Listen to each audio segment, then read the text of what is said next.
Lakshmi Iyer, and IBA, Mr. Kamath.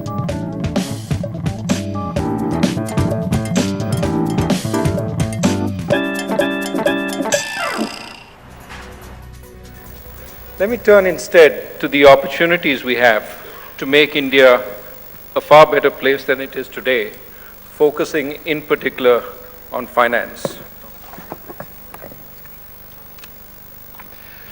Much of the world is aging, facing the demographic tax of having to pay for an increasingly elderly population with a shrinking workforce. Much of the world has run out of easy paths to growth. Having built infrastructure everywhere and exploited natural resources to their fullest, many countries are left now with building bridges to nowhere to stimulate growth. Much of the world is also well educated, well fed, and well connected through roads, telecommunications, and finance. Now, India is unlike the rest of the world. Our population is young, our infrastructure inadequate, and too many Indians are poorly educated, poorly fed, and poorly connected. But that is precisely why our low-hanging opportunities for betterment are plentiful in the coming years. All we need to do is to pluck them. So, if it is so easy, why aren't we there already? This is an important question, but I don't want to go into the political economy of underdevelopment today. Suffice it to say that India is battling the internal interests that held it back in the past. While victory is not assured, we have made sufficient progress that we can look ahead to what we need to do in the next few years to put ourselves firmly back on the path of strong and sustainable growth. Now, some would say we need to focus on manufacturing. Others point to the industries we do not have, such as electronics or computer chips, and say that is what we need. Echoes of industrial planning seem to be heard once again in the corridors of power. I'm worried because we seem to be reverting to a dialogue of protection and subsidies that we left behind long ago. Our industrial sector is no longer an infant that needs to be mollycoddled. While we should not enter into free trade agreements that give foreign manufacturers an undue advantage, that is no reason for us now to respond by giving domestic manufacturers protection. We must remember that one domestic producer's advantage from protectionist profits is paid for by the consumer or shows up as another domestic producer's cost disadvantage.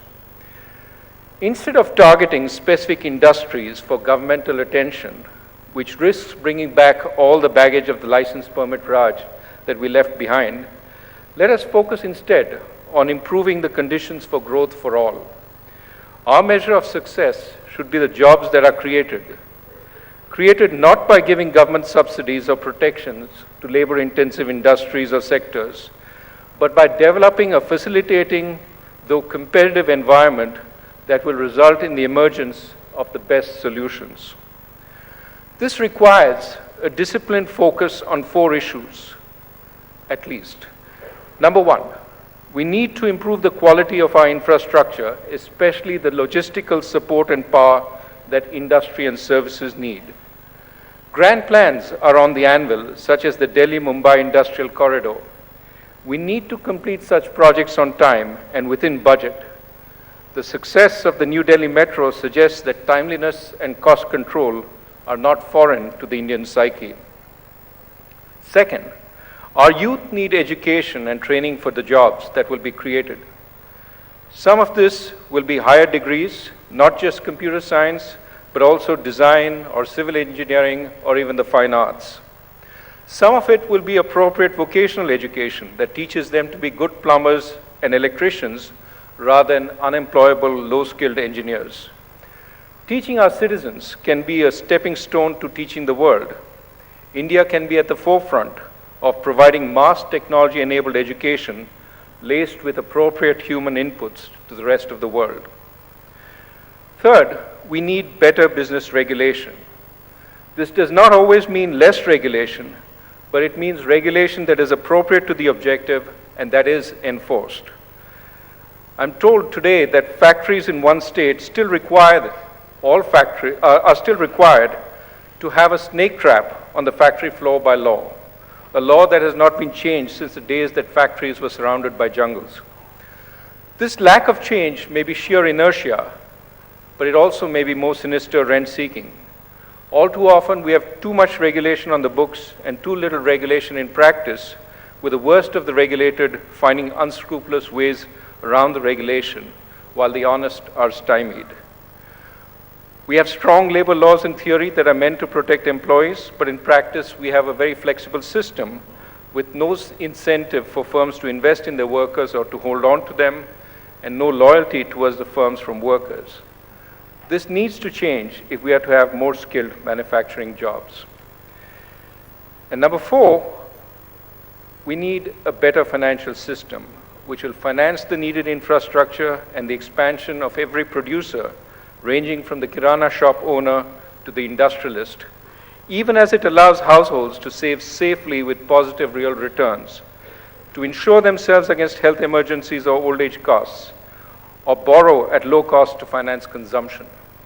Importantly, the financial system should not require constant subsidies to bail it out. In the rest of this talk, I want to focus on what we at the Reserve Bank are doing to improve the financial system. We plan to build the Reserve Bank's developmental measures over the next few quarters on 5 pillars. These are: first, clarifying and strengthening the monetary policy framework; second, strengthening banking structure through new entry, branch expansion, encouraging new varieties of banks, and moving foreign banks into better regulated organizational forms; third, broadening and deepening financial markets and increasing their liquidity and resilience so that they can help allocate and absorb the risks entailed in financing India's growth; 4, expanding access to finance to small and medium enterprises, the unorganized sector, the poor, and the remote and underserved areas of the country through technology, new business practices, and new organizational structures, some of which you see around you displayed in this conference. We need more and better financial inclusion. And number 5, and perhaps an important aspect at this time, we need to improve the system's ability to deal with corporate distress and financial institution distress by strengthening real and financial restructuring as well as debt recovery. Let me elaborate a little on these measures before concluding. We are among the large countries in the world with the highest consumer price inflation, even though growth is weaker than we would like it to be. Much of the inflation is concentrated in food and services, though yesterday's WPI numbers suggest there's some in intermediate goods also. Our households are turning to gold because they find financial investments unattractive. At the same time, many of your clients, many industrial corporations, are complaining about high interest rates because they cannot pass through their higher costs into higher prices for their products.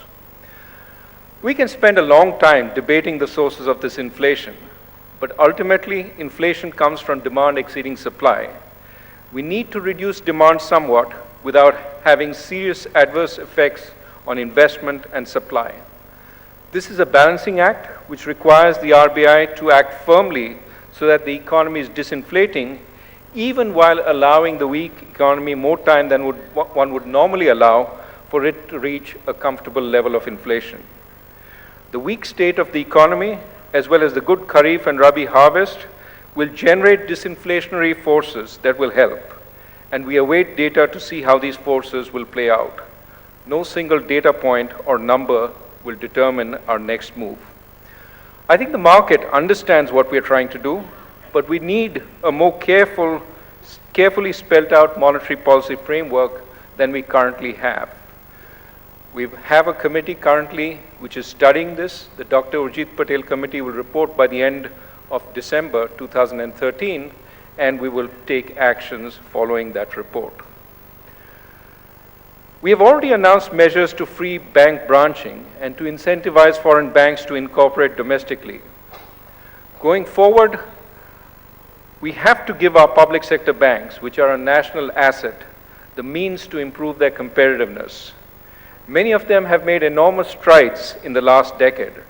For instance, the extent to which they have digitized their operations, adopted core banking solutions, is extremely praiseworthy. But because competition in the banking sector is likely to increase in the next few years, our public sector banks cannot rest on their laurels. In the coming months, we will discuss with stakeholders in the public sector banks about what needs to be done to help them improve their stability, efficiency, and productivity. I have said we need to enlist markets. We need to deepen them. We need to make them more resilient. But ultimately, we need to enlist them in the aid of banking. Liquid markets will help banks offload risks they should not bear, such as interest rate or exchange risk. They will also allow banks to sell assets they have no comparative advantage in holding, such as long-term loans to completed infrastructure projects, which are better held by infrastructure funds, pension funds, and insurance companies. Large markets will also help, large and liquid markets will help promoters raise equity, which is sorely needed in the Indian economy to absorb the risks that banks otherwise end up absorbing. Rather than seeing markets as being inimical to the development of the banking sector, we have to see them as complementary. Of course, this requires many of you bankers to build on your risk management capabilities so that you can use the markets effectively and safely. In the coming weeks, we will roll out more recommendations of the Gandhi Committee report to improve the liquidity and depth of the GSEC market. Once we feel more comfortable with the GSEC market, we will turn to money markets and then to corporate debt markets. We will introduce new variants of interest rate futures and products like inflation index certificates. Those are already on the anvil, but we'll also look at other products. And we will continuously work to improve liquidity in the derivative markets and foreign exchange markets. We have to reach everyone, however remote or small, with financial services. Financial inclusion does not just mean credit for productive purposes. It means credit for healthcare emergencies or to pay for lumpy school or college fees. It means a safe means of remunerated savings and an easy way to make payments and remittances. It means insurance, it means pensions, it means financial literacy and consumer protection. We have made great strides in inclusion, but we are still some distance from our goal. We've adopted a branch-based strategy for inclusion, but it's not enough. Too many poor people in so-called overbanked areas, typically urban areas, still do not have access to banking services. We have many experiments underway to use technology, again, like we've seen on display today, to use technology like mobile phones, new products such as mobile wallets, and new entities such as a variety of business correspondents to link people up to the formal financial system. Much as with cell phones, where we created a frugal Indian model, we need a frugal, trustworthy, and effective Indian model for financial inclusion. The Dr. Nachiket More Committee is helping us think through possible models, and I'm hopeful that when we outline measures based on its recommendations, our fine banks, NBFCs, IT companies, and mobile players will create that truly significant and distinct model.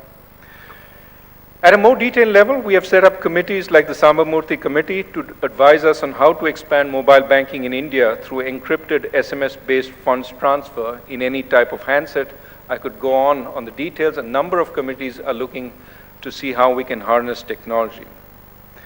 I should emphasize the need for banks like the ones represented in this room to move beyond simply opening bank accounts as a measure of inclusion to ensuring that poor customers are confident and comfortable enough to use them.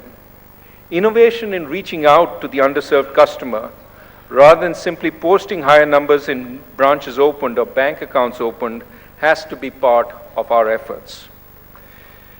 And last but not least, we have to deal better with financial distress. The natural and worst way for a bank management with limited tenure to deal with distress is to extend and pretend, to evergreen the loan, hope it recovers by miracle, or that one's successor has to deal with it. The natural incentive for a promoter to deal with distress is to hold on to equity and control despite having no real equity left, and to stand in the way of all efforts to resolve the underlying project while hoping for an act of God to bail him out. Not all promoters and not all bankers succumb to these natural incentives, but too many do.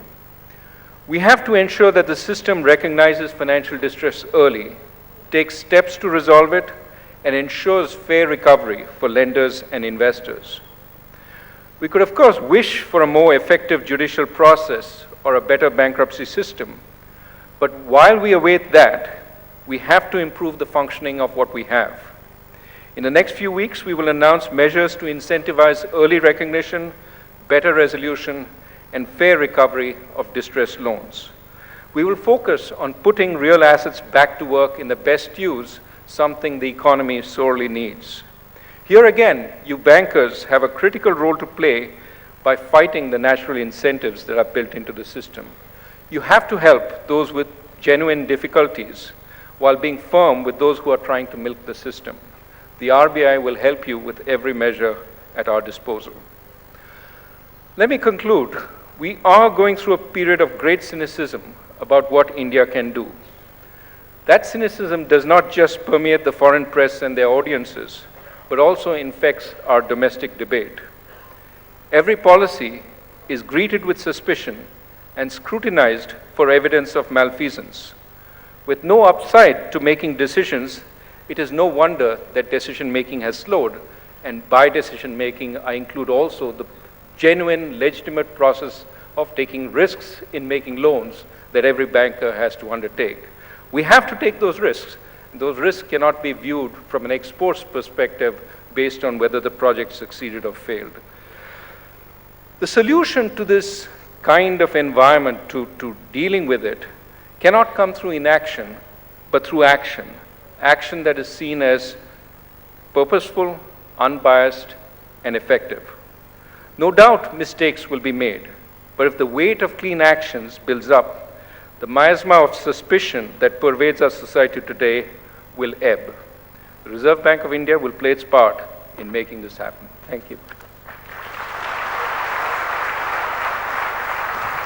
As the RBI Governor speaking today at BANCON, and that's where we leave it on this edition of Newsroom, bringing you all the biggest voices right here on Bloomberg TV India.